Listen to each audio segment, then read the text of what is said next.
예, 원재입니다. 김천 수도암에서 왔습니다. 여기선 차로 한 2시간 10분 정도가 걸리더라고요. 그래서 오늘 아침에 출발했고, 작년에 이어서 해광주지 선생님께서 이번 또 법회 때 초청을 해주셔가지고 이 자리에 또 올 수 있게 되었습니다. 대전 불교를 이제 포교의 원력을 세우시고 이 서구 변동에서 자리를 잡으시고 큰 원력 펼치시는 해광주지 스님께 감사 인사 말씀 드리겠습니다.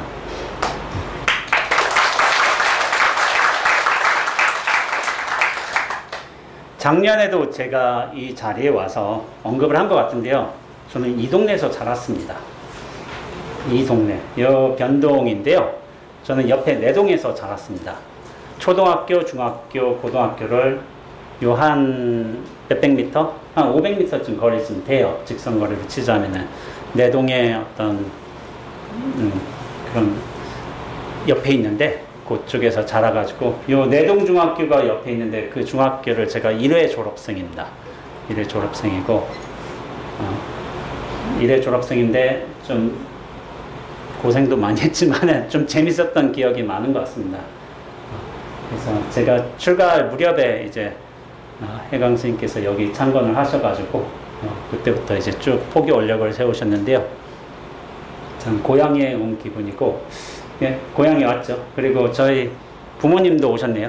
부모님도 오시고, 저 왼쪽 끝에 계시고, 부모님하고 이제 타 종교 성당하고 교회를 열심히 다니시는 이제 이모님들도 오셨어요.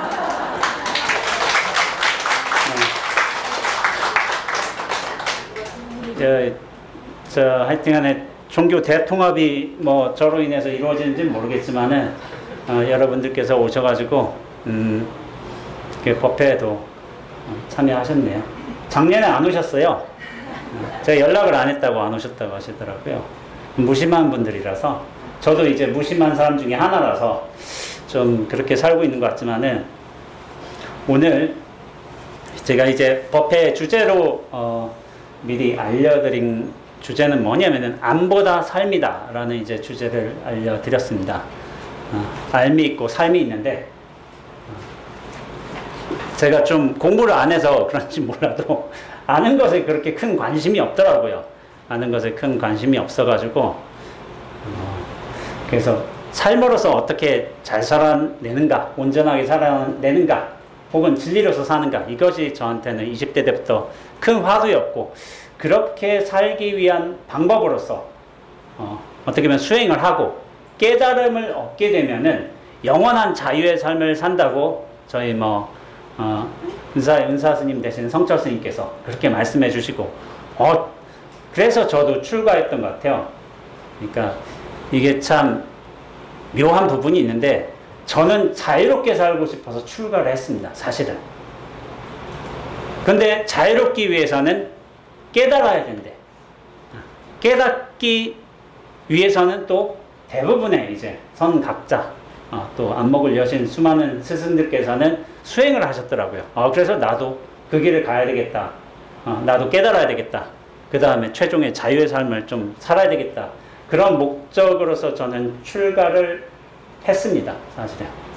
그게 2006년에 1월 달에, 해수로 치자면 20년 되고, 정확하게 19년 전인데, 이렇게 출가를 했습니다. 그래서 우리 부모님 잠깐 말씀을 드리자면은 출가를 완강히 반대하셨습니다. 근데 저는 그 세속의 진리를 알고 있거든요. 자식이 이기는 부모 없습니다. 어차피 내가 이길 거 해가지고 저는 어차피 제 뜻을 따라오셔야 된다고 저는 생각하고 있어가지고, 저도 이제 저 같은 고집쟁이가 없어가지고, 부모님들도 지금도 그런 말씀 하시지만은 여간 고집쟁이가 아니어가지고 얘를 막을 수 없다는 걸 아셨어요. 아셔가지고 이제 출가를 했지만은, 지금은 그나마 제가 절에서 중놀이를 그럭저럭 잘 해나가면서 적당한 이제 만족감과 안도감으로 사시지 않을까, 그렇게 생각하고 있습니다. 부모님들한테 안 물어봤어요. 지금 제 생각이에요. 안 물어봤고 제 생각이고, 자, 오늘 법문 하겠는데 오늘 안보다 삶이다라는 주제를 해서 제가 사실은 최근에 낸 책이 있죠. 호련히 깨어나는 신신명이라는 책이 있는데 그 책에서의 한 일화를 한번 가져와 보도록 하겠습니다. 제가 아는 어느 어른 스님이세요. 어른 스님이신데 그 어른 스님께서 예전에 출가사 수행을 열심히 하셨죠. 근데 절에는 언젠가부터 이제 관광객들도 많이 찾아오고 등산객들이 산에 오르기 위해서 꼭 거쳐야 하는 이제 관문 중에 하나가 절이에요. 왜냐면 명산에 큰 절들이 다 자리에 있거든요. 그러니까 언젠가부터 등산 열풍이 일어나기 시작하고 사찰이 굉장히 유적처럼 관광지처럼 변해가니까 그래서 많은 분들이 오시는 탓에 이 소음 때문에 그렇게 정진을 원만히 할 수가 없다고 그렇게 생각하셨는가 봐요. 그래서 어떻게 했냐면은 내가 이 자리에 있으면 안 되겠다. 어디 산에 호젓한 동굴에라도 찾아 들어가서 그곳에서 정진해야 되겠다 하는 마음을 품으신 거예요. 그래서 산에 이렇게 인적이 발길 닿지 않는 곳에 가다 보면 동굴이 조금씩 있어요. 그래서 하나를 찾으신 거예요. 그래서 여기는 사람도 안 오겠지 해서 그 안에서 그렇게 정진을 하신 거예요. 사람도 오고 가지 않으니까 아침에 올라가서 뭐 점심거리를 뭐 가져가시던지 아니면 점심 드시고 가시던지 틈틈이 올라가셔서 그렇게 정진을 하신 거예요. 그래서 만족하고 있었는데 어느 날인가 등산객들이 급기야 이제 그 동굴에 찾아오고 말았습니다. 원래는 이제 등산로라는 게 닫혀져 있죠. 근데 탐험심이 강한 등산객들도 계세요.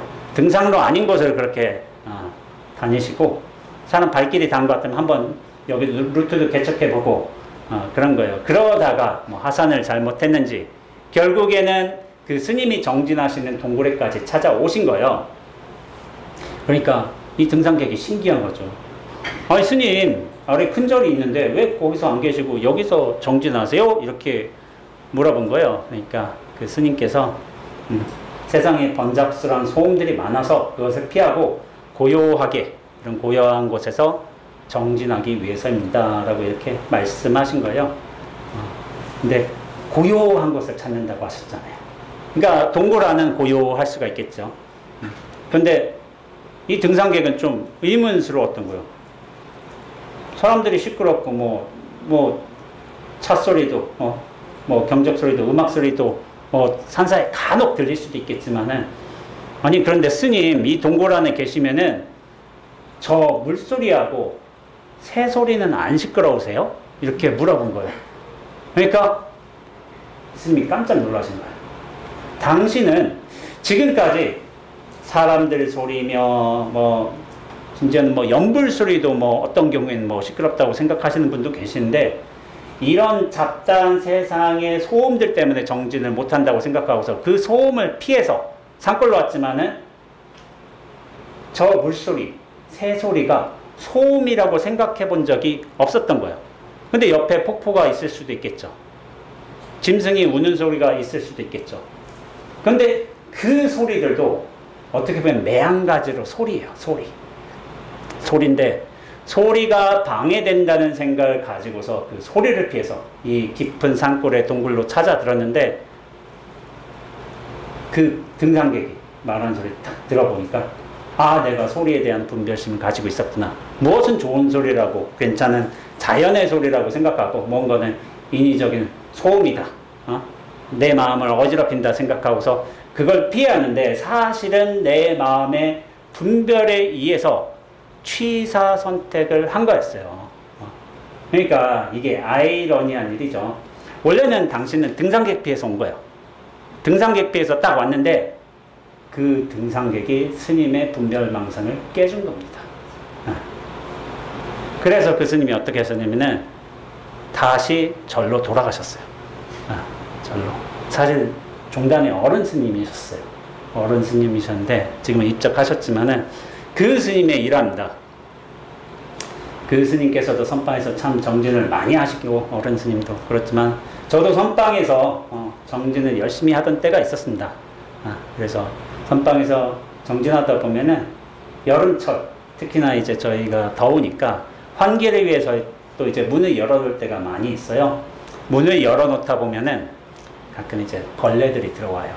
벌레들이 들어오고, 벌도 들어오고, 요즘엔 쇠파리도 많이 들어오던데, 어디서 많이 들어오는지 하여튼 많이 들어오더라고요. 그렇게 들어올 때가 있는데, 가끔 이제 저희가 경영하다가 문을 열어놓고 또 정진을 위해서는 또 문을 닫거든요. 환기시킨다고 하다가. 그러면 쇠파리나 벌들이 좀 선방에 갇히는 경우가 있어요. 갇히는 경우가 있는데, 옛 고사에서도 사실은 이런 경우가 많았는데, 그 문종이를 향해서 벌이 계속 이제 탕탕하고 튀기는 거예요. 여기가 나갈 곳은 알고 있어. 근데 막혀 있으니까 계속 탕탕하고서 부딪히는 거야. 보통은 이제 통풍창에서 부딪히는 경우가 많이 있어요. 위쪽에 있다 보니까. 그러면은 그 소리가 누군가에게는 굉장히 좀 시끄러운 소음이 될 수도 있어요. 왜냐하면 나 고요히 선정에 들어야 되는데 저 소리 때문에 내가 선정에 못 들어가겠구나. 왜 벌은 들어와가지고 해가지고. 그럼 조용히 사실은 통풍창을 열어주면서 이렇게 벌이 나가는 경우도 있지만은 가끔은 아무도 안 움직일 때가 있어요. 그러면은 그게 이제 시끄럽다고 하는 분들도 계시고, 어떤 때는 또 이제 어떤 선원들 같은 경우에는, 제가 살았던 망월사 천중선원 같은 경우에는 등산객이 아침에 오는 소리가 다 들립니다. 다 들려가지고 뭐 약간 시끌벅적하게 얘기를 할 수도 있겠죠. 그럼 그 소리가 다 들리기도 하고, 그럼 뭐 크게 들리지는 않지만 또 어떤 선생님들은 그게 또 불편한 경우도 있어요. 불편한 경우도 있지만은, 근데 벌이 저렇게 탕탕하면서 문종이에 부딪히면서 소리를 내고 있는데, 그것이 또 소음이라고 생각할 수도 있어요. 근데 사실 어떻게 보면 그렇지도 않습니다. 굳이 의미 부여라는 걸 또 해본다면은, 어떻게 보면 오후 시간에 스님들이 정진하면서 졸기에 좋은 시간입니다. 2시 뭐 이런 때. 저는 잘 졸았어요. 잘 졸아가지고 막 산행 갔다 오고 목욕하고 뭐 이렇게 하면 오후 시간에 꼭 한 20분 30분씩 졸더라고요. 그러니까 제가 정진을 잘 못해서 그런지 졸음에 또 빠져들고 이렇게 딱 깨어나면 잘 잤다 하고서 또 정진을 하고 막 그랬습니다. 그랬는데, 그러다 벌 소리가 탕탕하고 들려요. 탕탕하고 들리기도 하면은 그게 저는 또 좋더라고요. 법고, 요 앞에 이제 도반 스님께서 법고를 굉장히 잘 치시는데요.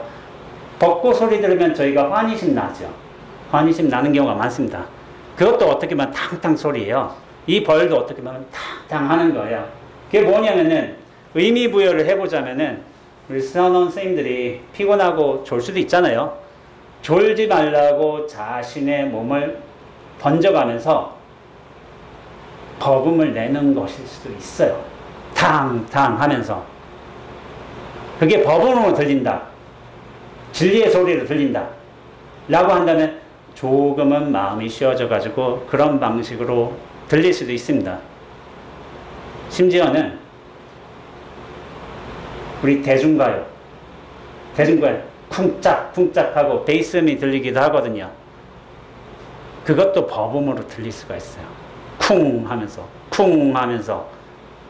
근데 우리는 그 멜로디를 곧잘 따라가는데, 그것도 버금으로 여실하게 들릴 수가 있습니다. 근데 왜 우리는 그걸 버금이라고 생각하지 않고 소음이라고 여기냐면은, 내 마음에 그것은 나의 마음을 어지럽히는 소리다라고 생각해서 그런 거야. 그래서 같은 소리인데도 누구는 버금으로 들을 수 있는 것이고 누군가는 소음으로 치부해 버릴 수가 있습니다. 우리는 이런 경우가 많아요. 산사에 가서 풍경소리 있잖아요. 땡 하고 들리는 풍경소리 듣고서 굉장히 맑고 고요하다고 생각을 해요. 그러면 도시에 나와서 차량이 빵빵 하고 경적소리 내잖아요. 그런 소음일까요? 소음? 아닙니다. 저 같은 이제 작은 스님이 이런 이제 법단에서 이렇게 말을 하기도 하는데, 큰 스님들은 법상에서 올라가셔서 법문을 하시는데, 큰 스님이 가끔 이제 법문의 끝에 할 하고 이제 소리를 치신단 말이에요. 할 하고 이제 임재 스님께서 하시는 방편인데, 그런 거는 또 준엄한 법이 경책인 것이고, 선언에서 문지 종이문을 나가지 못해서 탕탕하고 부딪히는 것은 저 벌이 지 찾을 곳 갈 곳 찾지 못해서 어리석은 울림을 내는 것이라고 그렇게 착각할 수가 있어요. 근데 그렇지가 않습니다. 소리에는 그 어떤 차별도 없습니다. 근데 뭐냐면은 그것을 받아들이는 사람의 마음의 차별이 있을 뿐이에요. 둘 다 여실한 법의 울림이에요. 그러나 사람이란 게, 우리의 분별심이란 게, 중생심이란 게 무엇은 좋고 나쁘고를 그렇게 분별해서 받아들인단 말이에요. 그러니까 제가 예전에 아주 좋게 본, 지금에서도 계속 보는 어떤 소설이 있는데, 사람의 마음이란 게 이미 제 볼 것 다 정해놓고 본다라는 구절이 있었습니다. 저는 20대 이 구절을 보면서 참 인상적이었어요. 그래서 외워버렸어요. 사람의 마음이란 게 이미 제 볼 것 다 정해놓고서 본다. 정해진 의미가 없는 거예요. 자기 분상에 따라, 자기 관념에 따라 보고 받아들이는 방식이 제각기 다른 겁니다. 우리가 소리에는 그 어떤 근원적 차별이 없다는 그런 평등의 안목을 가지고 있다면은 모두가 다 여실한 법음이에요. 큰 스님의 할도, 자동차의 경적 소리도, 풍경의 땡 하는 소리도, 벌의 탕탕 소리도 다 법음이에요. 그 법음이 왜 일어나고 있냐면은 나보고 깨달으라고. 여기 이렇게 있잖냐고. 법이 이렇게 펼쳐지고 있잖냐고. 도처에서 그렇게 법을, 진리를 설해주고 있는 겁니다. 근데 우리는 왜 깨닫지 못하는가? 내 생각에 갇혀서 그래요. 내 관념에 갇혀서 무엇은 진리고 무엇은 소음이다. 나에게 득이 되고 나에게 득이 되지 않는다. 그런 식의 생각에 갇혀있기 때문에 소리를 있는 그대로 듣지 못하고 받아들이지 못하고 있습니다. 이것이 그것이 사람이란 게 제 볼 것 다 정해놓고 본다. 그런 거예요. 그리고 이 세상이란 것도 그래요. 마음 밖의 세상은 없습니다. 내 마음으로서 다 지어지고 의미가 부여된 세상인 거예요. 자기 마음이 평등한 안목으로서 그 모든 전체를 공평하게 있는 그대로 볼 줄만 안다면은 다 여실한 법의 울림이 되겠지만은 내 마음이 취사 선택심이 강해서, 분별심, 중성심이 강해서 그렇게 본다면은 희로애락이 너무 고통스럽게 펼쳐지는 어떤 사바세계일 수가 있습니다. 그래서 자기 마음과 생각에 집착하지 않는다면 어떻게 보면 이 세상은 굉장히 좋은 곳이에요. 재미난 곳이에요. 제가 아까 전에 오면서, 대전에 들어오면서 여러 정치적 입장이 담긴 이제 플랫 뭐라 그러지, 현수막을 이렇게 봤는데 빨간색, 파란색 막 줄지어 있더라고요. 그러면서 누군가는 이런 정책이 옳고 나쁘다고 생각하고 저런 당에서는 이것이 옳다고 또 주장하지만은 나도 선택을 할 수가 있지. 근데 넓은 관점에서, 평등한 관점에서 보자면은 이게 참 신명나는 재미난 세상인 거예요.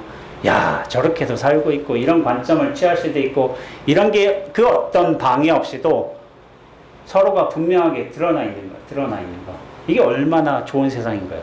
근데 내가 어떤 특정한 입장을 취하고 무엇이 옳다고 그러다를 강하게 집착하면 집착할수록 오히려 내 마음의 시비, 분별로 인한 고통이 크게 다가오게 됩니다. 그래서 전체의 안목으로서 어떤 평등한 시선으로서 볼 수 있다면 이 세상이 정말 재미난 곳이에요. 뭐 이런 게 다 있지? 하고서 재미나게 살펴볼 수가 있습니다. 그런데 내가 자기 마음과 생각, 몸에 대한 집착을 가지고서 살아간다면은 이 세상은 그런 사람에게는 생지옥이에요, 생지옥. 이것도 마음에 안 들고 저것도 마음에 안 들고.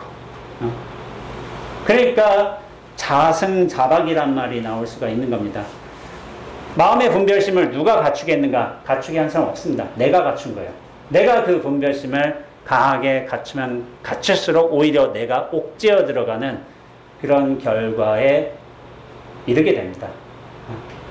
자기 마음을 묶은 사람은 자기예요. 아니 근데 알고 보면 누가 묶은 바도 없어. 내가 묶은 바에 의해서 내가 스스로 고통스러워하는 겁니다. 그렇게 살기에 우리를 중생이라고 부르죠. 근데 이 중생의 세계에서 조금씩 벗어난 사람들도 있기는 해요. 뭐 우리가 흔히 도인들이라고 이렇게 칭하시는 어른들들 아니면 성각자들, 타 종교의 어떤 그 유명한 뭐 분들, 지도자들도 있을 수가 있겠죠. 아니면 종교인이 아니어도 돼요. 자기 삶을 통해서, 저처럼 안목을 통해서 그렇게 자유롭게 되신 분들이 있기도 합니다. 근데 저는 그렇게 자유롭게 되신 분들 중에 약간 독특한 분들을 좀 생각하는 경우도 있어요. 바보들인데, 바보도인이라고 제가 오늘 부제 형식으로 이렇게 얘기도 했는데, 바보도인에 관한 한번 이야기를 해보겠습니다.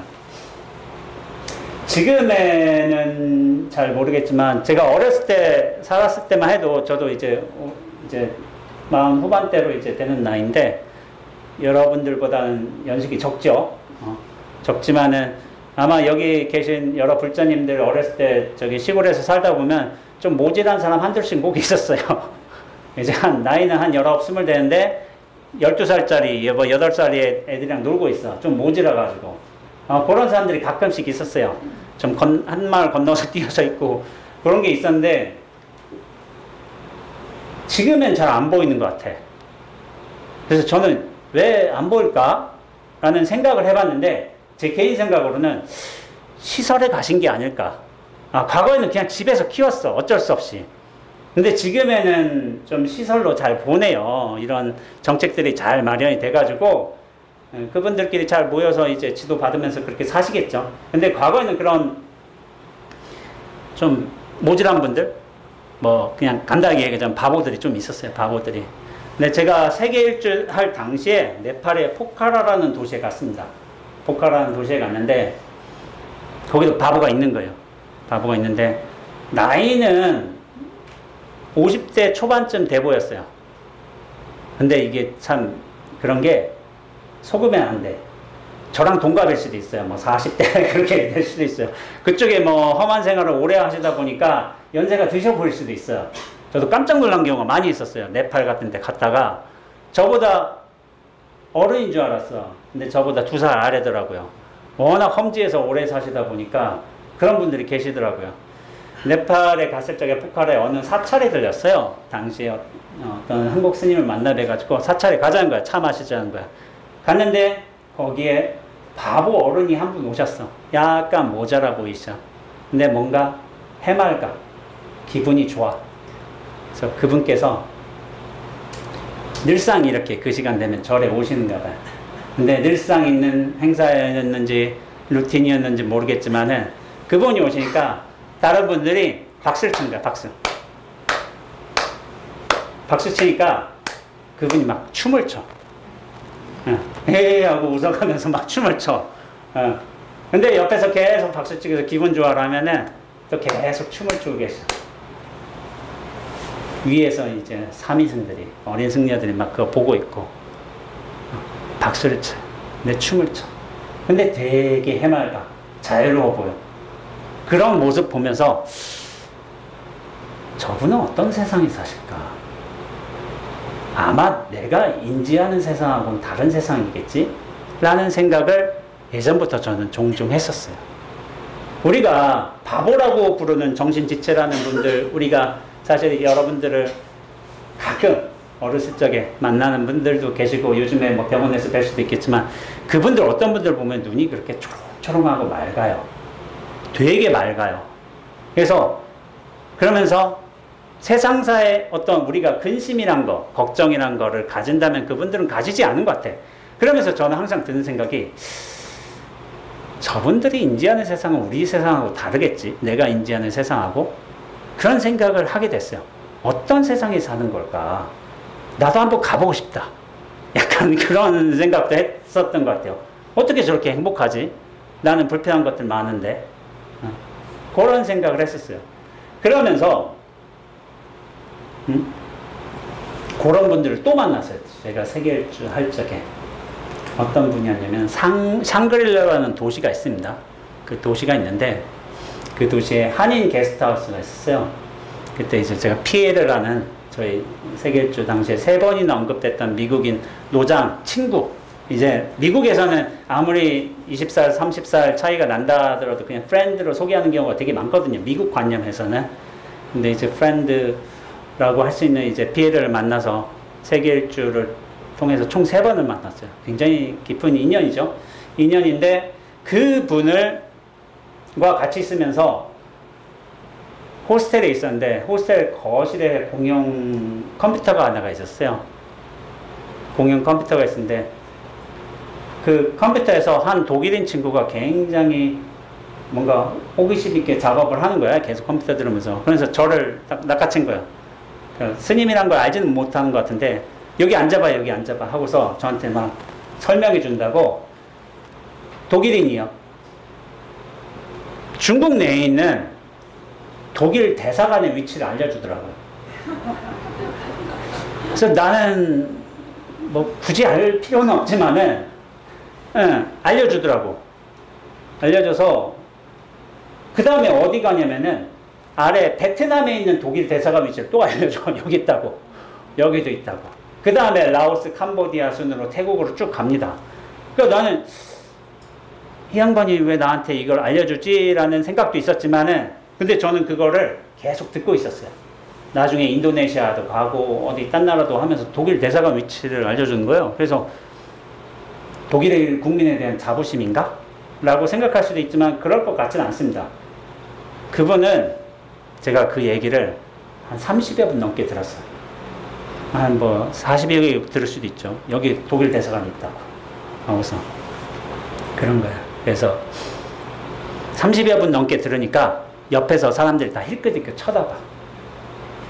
왜냐면 이 사람들 다 당했던 거야. 저 말고 다 당했어. 이제 저거 안 당해가지고 요 새로운 뉴페이스 와가지고 앉혀가지고 독일 대사관 위치를 알려준 거야. 그러니까 제가 이제 걸려든 거예요. 근데 저는 그거를 들으면서도 마냥 싫지만 않았어요. 왜 싫지만 않았냐면은 저 그 사람 눈을 봤기 때문에. 그 독일인이 약간 키도 크고 뚱뚱하고 머리도 길고 그래서 약간 냄새도 났어요. 사실은 암내하고 땀내하고 섞인 묘한 냄새가 나는데 제가 사실은 냄새에 좀 취약인 측면이 있습니다. 제가 냄새를 못 견디는 측면, 냄새, 암내 땀내 난 걸 좋아할 사람은 없겠지만은 제가 좀 취약한 것 같기도 해요. 전 도망가거든요. 근데 끝까지 앉아서 그 얘기를 들었어요. 왜 들었냐면은 그 사람의 눈빛 때문이에요. 그 사람의 눈빛이 어땠냐면은 세상에서 가장 맑고 초롱초롱 빛나는 투명한 눈빛이었어요. 이 눈빛 뭐지? 도대체 어떻게 하면 이 눈빛이 나오지? 이 사람 뭘까? 그 궁금증 때문에 온갖 나라를 돌아다니면서 독일 대사관 위치를 알려줘도 계속 듣고 있었어요. 왜냐면 나 이 사람 눈을 보고 싶으니까. 어떻게 하면 이렇게 되지? 그래서 근데 여러분들 들으셨겠지만 눈은 마음의 창이라는 말이 있습니다. 그 마음의 수준을 드러내는 게 어떻게 보면 눈빛이에요. 그 눈빛을 보면서 어떻게 보면 저는 그 사람 마음을 알고 싶었던 그런 측면이 있을 수도 있어요. 그래서 저는 예전부터 그랬던 것 같아요. 어떤 궁금증이 생기고 뭔가 관찰의 대상이 생긴다 하면은 계속 쳐다봤어요. 어떻게 하면 이렇게 될까? 이유가 뭘까? 저도 약간 고집스럽게 탐구하는 측면이 있어가지고 그래서 계속 들었던 거예요. 그래서 한 40여 분, 50여 분 그 나중에 독일 대사관 위치 제가 다 알고 들어가다 보니까 그 친구가 굉장히 행복해한 거예요. 왜냐하면 다들 도망가니까. 계속 무료한 반복 작업을 하다가. 근데 제가 끝까지 들어주니까 굉장히 행복해하면서 침실로 가더라고요. 그래서 저는 여전히 궁금했어요. 도대체 이 사람 뭘까?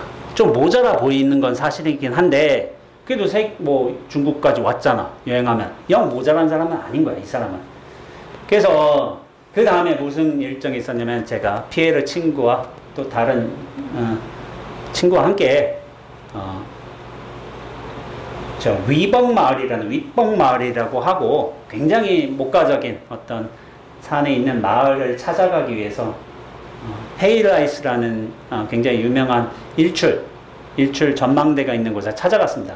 버스로 7시간 정도 가야 돼요, 샹그릴라에서. 그러니까 버스 그때 워낙 이제 덜컹거리기도 하고 힘들기도 했어요. 근데 그걸 7시간 타고서 페이라이스에 일단 도착을 했어.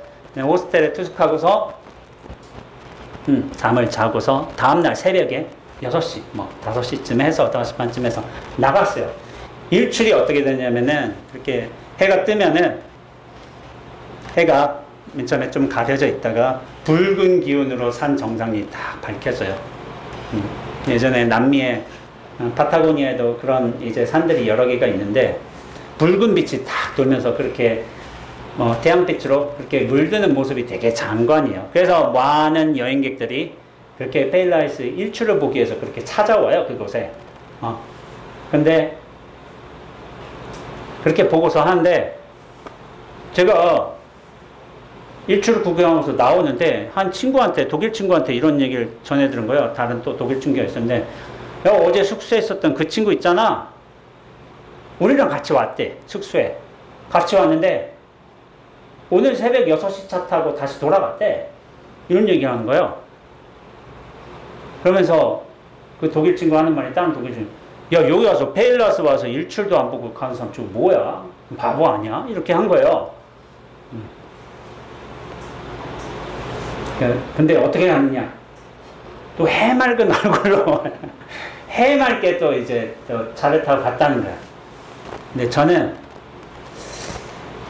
페일라이스까지 와서 메디설산인데 거기 일출도 보지 않고 간 바보라고 평을 했지만은 저는 그때 충격을 받았습니다. 충격을 탁 크게 받았어요. 우리가 이를테면은 우리가 파리 갔으면은 파리 모든 곳에서 에펠탑에 보이는 건 아니지만 에펠탑 한번 가볼 수도 있지. 가는 김에 보는 거지. 사진도 찍고 야경 사진도 찍고. 이집트 카이로를 갔다고 쳐봐요. 옆에 피라미드 가까이 있잖아요. 가보는 거지. 이왕 갔으니까. 페일라이스를 왔어. 일출이 유명하대. 그럼 일출 보는 것도 맞잖아요. 이 친구는 그냥 가버렸대. 제가 왜 충격받았냐면은 나 같으면 하지 못하기 때문에. 나는 그런 생각을 못해요. 저는 어떤 상식이라는 걸 갖추고 있어. 분별이라는 것도 가지고 있고 효용도 갖추고 있어요. 그런데 7시간이나 이렇게 차를 타고 와서 페일라이스 일출도 보지 않고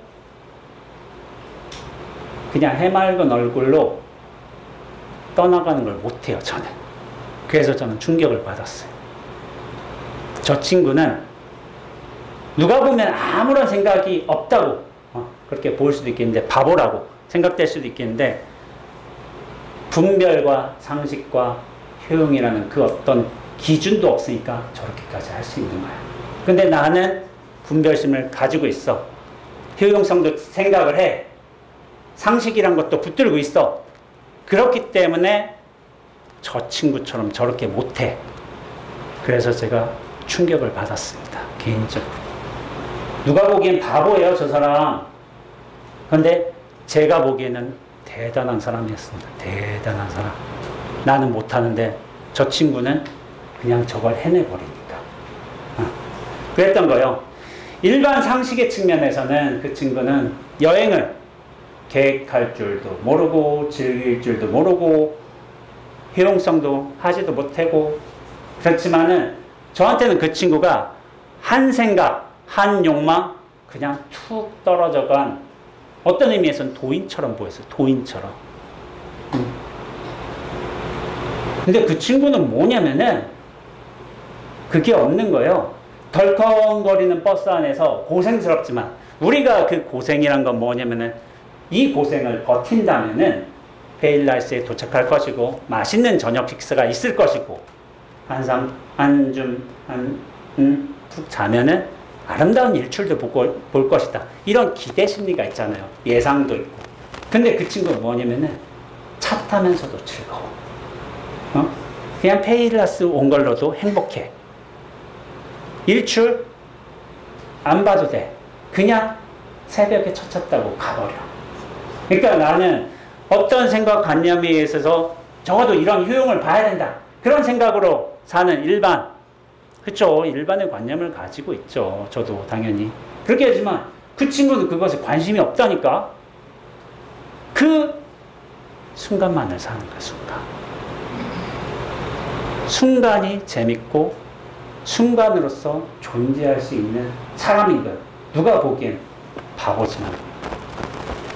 근데 우리가 이 눈앞의 순간을 그 경계로서 아무런 구애 없이 그렇게 존재하고 누릴 수 있다면은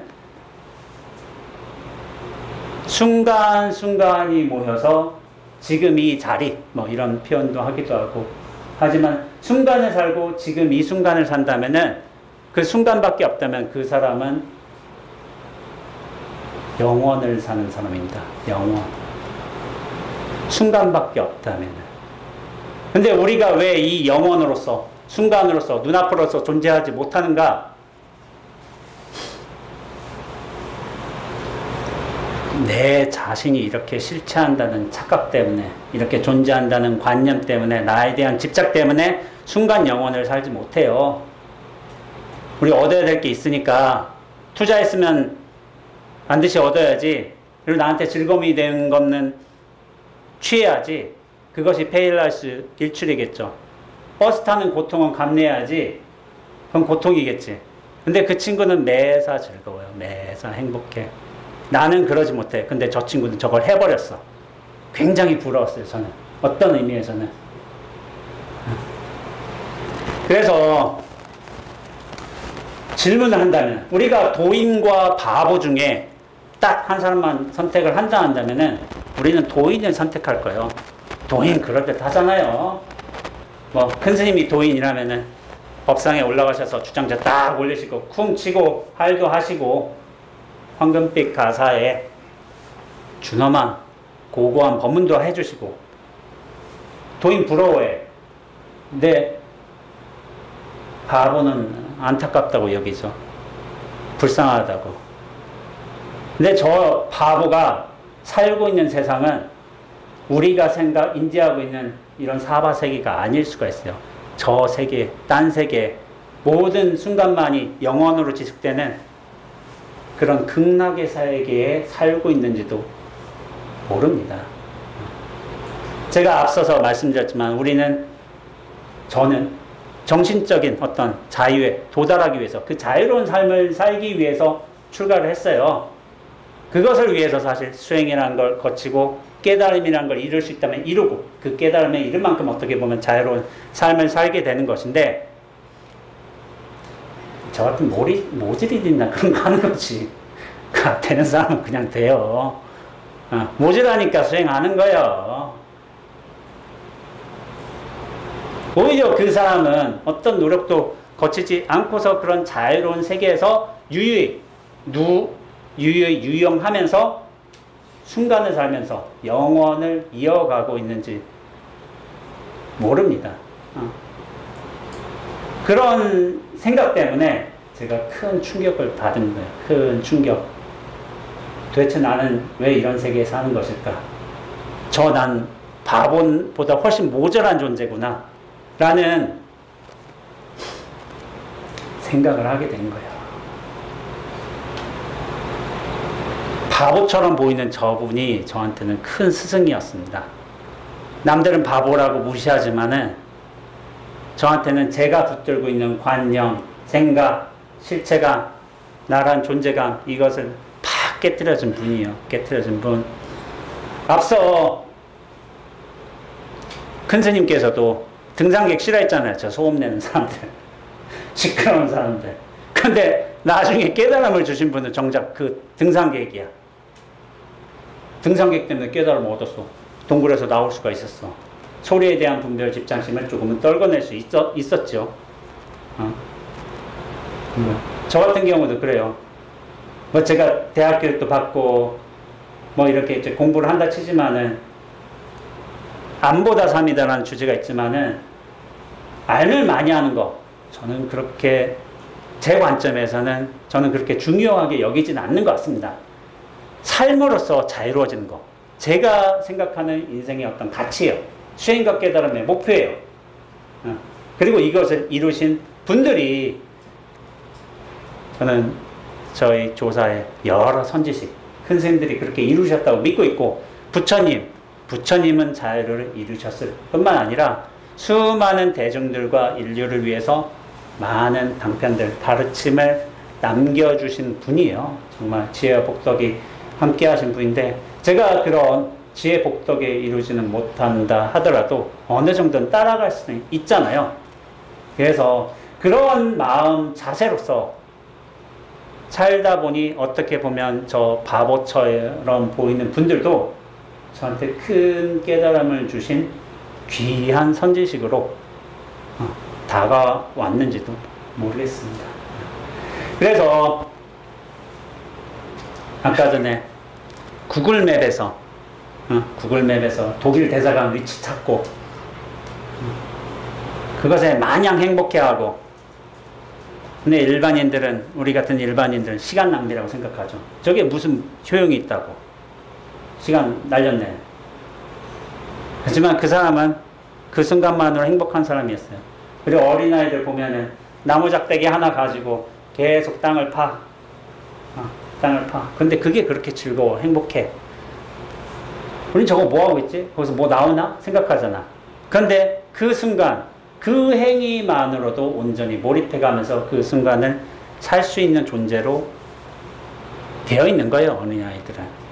효용이 없기 때문에. 효용이란 관념이 없기 때문에. 가끔 인스타에서 그런 영상들이 나와요. 리트리버 있잖아요. 걔 진흙탕에서 뒹굴고 있더라고. 그럼 주인은 환장하는 거예요. 저거 언제 시키냐. 근데 애가 진흙탕에 뒹굴면서 굉장히 행복해.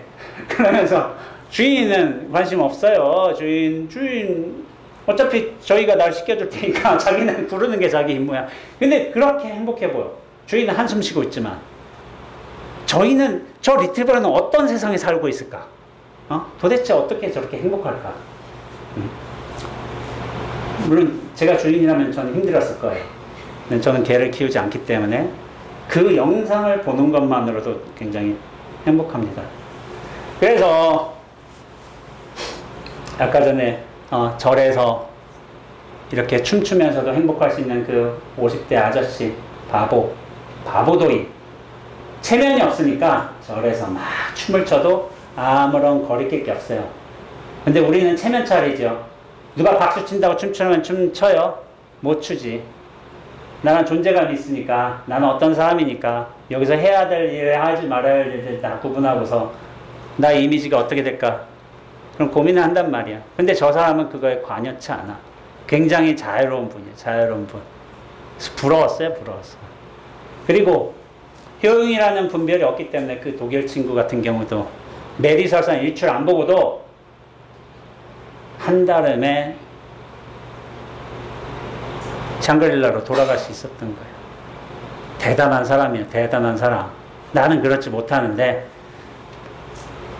결국 분별의 어떤 조건에 의해서 좋고 나쁜 것에 그런 생사의 파도에 휘둘린 것은 어떻게 보면 저나 여러분들 같은 마음공부가 좀 모질한 중생의 일이겠지만은 조건, 그 어떤 조건에도 개의치 않고 그 틀에서 벗어나서 매 순간을 눈앞의 행복의 경험으로 되돌릴 수 있는 것이 어떻게 보면은 도인의 자유가 아닐까 하고 저는 생각하고 있습니다.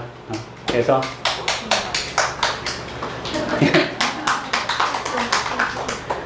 감사합니다. 저희는 그 사람들 바보라고 불러요.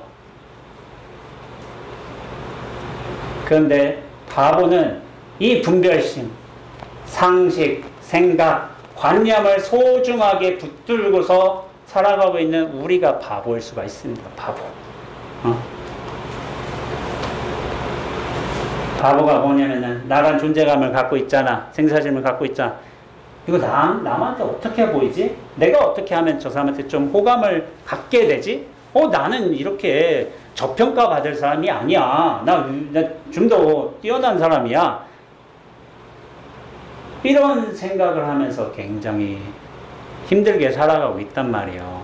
근데 그거 자존심 툭 떨궈내면은 되게 자유롭게 살 수 있는데 그 자존심 때문에. 근데 그 자존심을 누가 줬어? 누가 묶어놨어 우리를? 애초부터 묶어놓은 사람이 없어요. 우리가 우리 스스로 그런 분별 생사심에 의해서 그렇게 묶어놓는 거예요. 묶어놓는 거. 그래서 제가 자승자박이라고 표현하고 있는 겁니다. 우리가 우리 스스로를 묶어놓고 스스로의 묶임에 의해서 고통받고 있는 게 이 중생계의 모습이기도 하고 우리의 현실이기도 합니다. 그래서 저는 그래요. 그 50대 아저씨 춤을 춘 분 박수 소리를 탁 들으니 춤을 추고 그 독일인 친구 해가 딱 뜨니 아침 첫 차에 탁 올랐어요. 저는 이런 모습이야말로 너무나도 말끔하고 분명하고 군더더기 없고 집착 없는 도인의 풍모라는 저는 생각이 듭니다. 나는 못했지만 나는 부족했지만은 그런 도인의 모습도 볼 줄 알아야 된다고 저는 생각을 하고 있습니다. 제가 오늘 법회를 하기 위해서 간단한 문구를 써달라고 해서 제가 이 쪽지에 이렇게 있는데 그 글귀를 한번 읽어보겠습니다. 암보다 삶이라는 글귀인데 1리터의 물이 끓는 데는 100칼로리의 킬로칼로리 열량이 필요하다고 해요. 이게 열량이 필요하겠죠. 근데 그게 수증기로 기화하기까지는 이보다 훨씬 많은 540 킬로칼로리가 필요하대요. 끓는 데보다 그걸 수증기로 다 증발시키고 이 공기 중으로 녹아드는데 굉장히 더 많은 열량이 필요한 거죠. 그러니까 알미라는 거는 우리가 이 삶으로 제대로 온전하게 녹아들기 위해서 반드시 필요한 요소긴 해요. 하지만은 암보다 중요한 건 삶입니다. 이 삶에 얼마만큼 잘 녹아드는가, 온전함으로 깃드는가, 그것이 정말 기묘한, 자유롭게 살아갈 수 있는가, 기묘한 거예요. 그래서 우리가 학습이라고 얘기도 해요. 학이라는 건 뭐냐면은 배우락이요. 습이라는 건 익힐 습이에요. 배우락은 암과 관련이 있을 수가 있습니다. 학습, 배우고 익힌다 라고 얘기할 수 있지만 배움을 통해서 우리가 알을 얻을 수 있지만은 습, 익힘을 통해서 삶에서 발현이 됩니다.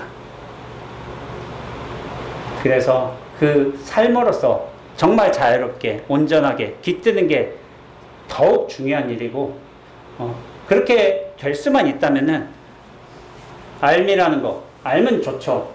그렇지만 온전한 삶을 살아가기 위해서 자유로운 삶을 누리기 위해서 그렇게 필요한 요소가 사실은 알미이기 때문에 그런 삶으로서 돌아간다면은 알면 어떻게 보면은 더 이상 중요치 않을 수가 있어요. 알미란 것도 사실은 나란 존재감과 실체감에 의해서 형성되는 어떤 내용물들인데 그것으로서 나를 포장한다거나 평가하려고 한다면 사실은 그건 끝이 없죠. 그 근원이 되는 거는 나의 존재감과 실체감입니다. 그거를 깨트리라고 부처님께서 무아라는 가르침을 주셨습니다. 고정된 실체로서의 자아는 없다. 이것이 무아의 가르침인데 무아를 우리가 정말로 잘 깨닫고 증득하게 된다면은 이 몸과 생각에 대한 집착이 없이도 몸과 생각을 인연에 따라서 자유롭게 부릴 수가 있는 겁니다. 이거 끌고 다니면서 몸과 생각이 있어요. 저도 원죄라는 아까 전에 저자 소개에서 원죄놀이 하고 있다 이렇게 표현을 했는데 제가 모든 문구를 통일했습니다. 김천 수도함에서 저는 원제놀이 중입니다. 라고. 원제라는 이 인물이 있어요. 이 사람이 있는데, 키는 180에다가 나이는 47에다가 남자에다가 승려 생활을 하고 있고, 근데 요게 이렇게 잘 떼다 보니까 그런 대로 써먹을 만한 가치가 있는 것 같더라고요. 이렇게. 그래서 요것도 잘 써먹으면은 뭔가 효용성 있게 뭔가 이제 부처님 수행이란 걸 하고 있다는데, 잘 써먹으면서 법상에서 법문도 하고 막 예불도 하고 그러더라고요. 그래서 집착 없이 이 몸과 생각을 부릴 수가 있다면은 이 원제와 함께 이 세상 잘 살아나갈 수 있다는 생각이 들더라고요. 그래서 그것을 제가 원제놀이라고 하고 있고, 그것을 또 가장 일반적인 말들로 얘기하자면 중생놀이라고 하고 있습니다. 중생놀이가 뭐냐면은 우리는 중생이에요. 중생인데 이 중생인데 굉장히 써먹을 만한 중생인 거예요. 근데 이 중생을 중생으로서 제대로 잘 부려먹기 위해서는 중생에 대한 집착은 좀 떨궈져 나갈 필요가 있어요. 그래서 이 집착심만 떨군다면 이 중생 활용해가지고 여러 일들을 할 수가 있습니다. 제가 이런 비유를 자주 드리곤 하는데, 이 중생을, 이 통을 잘 불리려거든 이 통에서는 일단 빠져나와야 돼. 통에서 빠져나와야지 이 통을 굴릴 수가 있습니다. 내가 통 안에 갇혀 있으면, 몸과 생각이 갇혀 있으면은 통이 굴러간과 함께 같이 굴러가게 돼 있어요. 생사윤회를 계속 거듭하고 시비, 호에 계속 흔들릴 수밖에 없습니다. 제가 신신명강설이라는 책을 내면서 그 첫 구절 중에 하나가 단막증의하면 통현명백이라는 구절이 있는데, 증예심, 싫어하고 집착하는 마음, 사랑하는 마음만 없으면 통현이 명백한 일이에요. 환히 열려서 명백하게 드러나고 이 존재를 써먹을 수가 있습니다. 부처님은 이것을 가르쳐주기 위해 스스로 깨달음을 증득하셨고, 그 첫 가르침으로써 사성제 8정도 또 무아의 깨달음을 우리에게 설하고 가신 겁니다. 결국에 나란 존재를, 실체를 툭 벗어날 때야 비로소 우리 존재를 온전하게 인연에 맞게끔 써먹을 수 있는 안목과 역량을 얻을 수가 있습니다. 그런 차원에서 여러분들 열심히 수행하고 계신 거고요. 경전도 열심히 읽는 것이고, 우리 대전에서 해광 주지스님 따라서 실행생활도 열심히 하시고 있는 거예요. 그 자유에 도달하기 위해서 여러 방편들을 다양하게 취하고 계신 겁니다. 그런 길들을 내 의지를 가지고, 권력을 가지고 끊임없이 이어간다면은 이 깨달음의 근본의 자유의 삶에 도달할 수 있을 겁니다. 저도 그런 길들을 가고 있고, 그나마 조금 뭔가 알아지는 바가 있다고 해서 책으로도 써서 내고, 이렇게 주지스님보다 한참 어린 후배지만은 법석에도 와서 이렇게 법문할 기회도 주시게 되는 것 같습니다. 그래서 제가 가게 되는 길, 경험들, 어떻게 보면 이런 법문의 내용들이 여러분들의 삶의 수행 정진에 조금이나마 울림이 되었다면 그것을 바탕 삼아서 수행 정진 열심히 이어가시고, 스스로 분명한 어떤 중생으로서 이 세상을 걸림없이 놀이하는데 살아갔으면 좋겠다는 어떤 바람의 말씀을 드리면서 법문을 마치도록 하겠습니다.